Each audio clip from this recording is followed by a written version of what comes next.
Hi guys, today we're going to discuss financial statement analysis. And to start the discussion, first of all, what we have to ask to ourselves is why we do need to know financial statement analysis.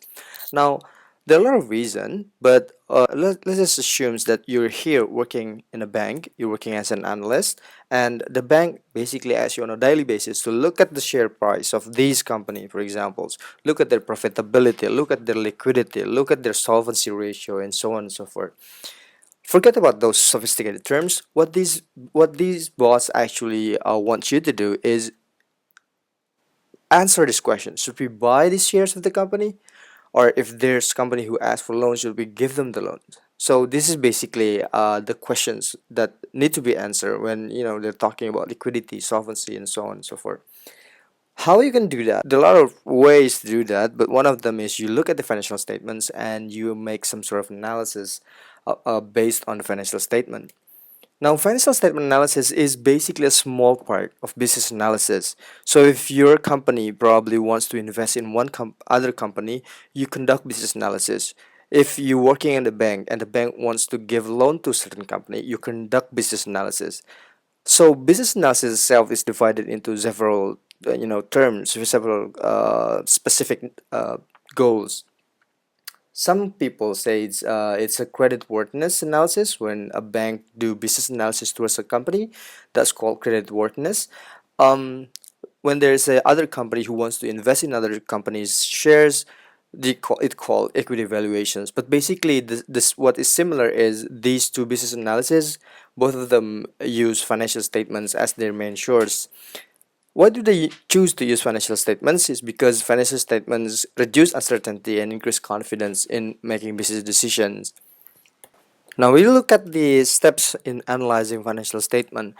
Now we do know that there are a series of analysis we can do in financial analyzing financial statement. The first is business environment analysis. Second is accounting analysis, financial analysis, and the last one is prospective analysis. Let's go through one by one. In business environment analysis, what you're doing is you look at the financial statement, you look at the director's report, you observe the industry characteristic, you look at where, so say you're analyzing a company working in mining industry. So what you want to do is look at the mining industry as a whole. You want to look at Bloomberg, you want to look at the age, you want to look at other media, you want to know the industry characteristic, you want to know what drives the revenue in that industry. And we also want to know how the company, specifically our company that we're going to analyze, how the company deal with this kind of industry. Is there any motive of the management in driving the operational of the company? We can look at the motive basically, and on the remuneration report we can look whether the management actually have some sort of compensation based plan that could be given if the company works well. So basically we want to know the overview of the company. This is step one. Now after we understand the condition of the company, we can go to the step number two, which is accounting analysis. What we basically do in accounting analysis is we make some sort of adjustments. Now we do understand that the company's financial statements is on 31st of December, but probably you use it not on the date. You'll probably use it on April. You probably use it in June or July. Now you have to make some sort of adjustment because things probably have changed. The assets value probably no longer worth exactly the same as the as stated in the financial statements. So these kind of adjustments that need to be conducted before you go on further. We just did non value added information such as non recurring items, restructuring charges, and so on. And we also look at whether there are some sort of earning managements going on in the company. Now let's look at how we can do this. First, we look at the financing activities. We can analyze even with some sort of adjustment. We look at whether the company conducted an off-balance sheet financing, whether the company miscategorized the leasing that they have. After that, we can analyze and we adjust investing activities. We look at the securities, receivables, derivatives, whether the company already valued them uh, according to the standards. Company investment, whether there are international investment has been made by the company, whether there are some sort of combination, business combination happen and the operation of the company. And the last one is also look at the operational activities, and we want to make some sort of adjustments.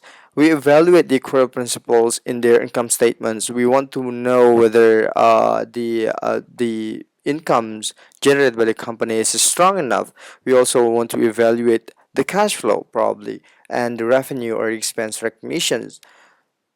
Now, after we conduct the accounting analysis and we are sure that we already have the numbers that reflect the economic reality of the company, we can go on to the next step. Now, the third step we're going to do is we want to conduct financial analysis. Now, what we want to do is basically evaluating financial positions and the performance of the company using the financial statement that we have already adjusted using the accounting analysis. Now we want to do the financial analysis by conducting first what we call as cash flow analysis.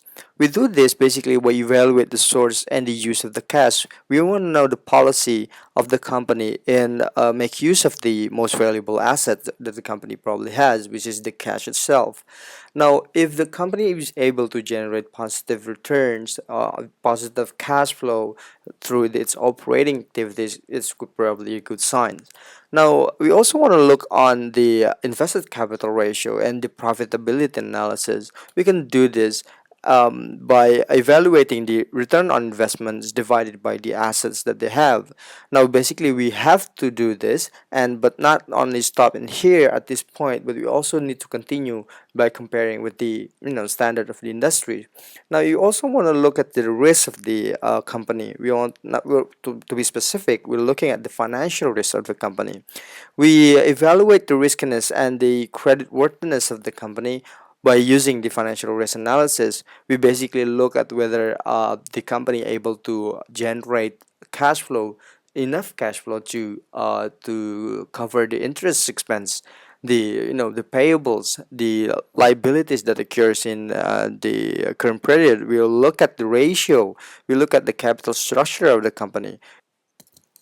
Now, the techniques that we can use to conduct financial analysis is we can use the year to year analysis. We can compare the numbers in the financial statements that we have, and we compare it with the previous year or put 2 years back, and we will look at the trend, whether it is increase, decrease, or steady, and it's basically reflecting the policy of the companies. And we also want to look at the common size. What we mean by common size is we look at the number in the financial statements, say balance sheets or income statements, and we choose one number that could be the benchmark. Say we want to look at the income statement. We look at how many percent of the revenue that goes into the cost of goods sold, probably how many percent of the revenues that goes into net profit.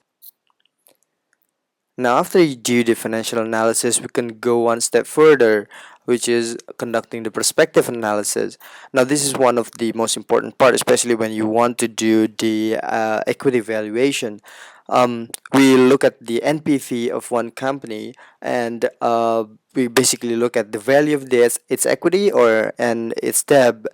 Well, there's a lot of ways to evaluate an equities, but one of them is you look at the discounted the dividend payment by its required of return, and you could also look at the value of its debt by discounting the interest payment by the effective coupon rate.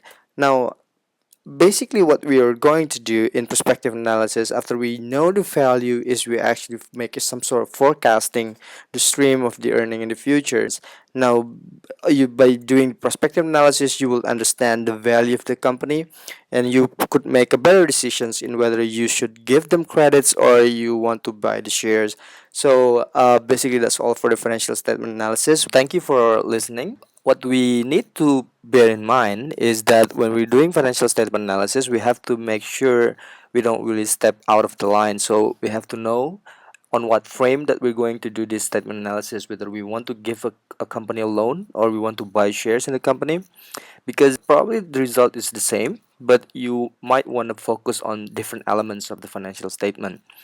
And also be aware that some of the explanations here is quite simplifying. It's intended to be simple. So there are a lot of complexities inside of performing the financial statement analysis. It also depends on the industry and depends of the company itself.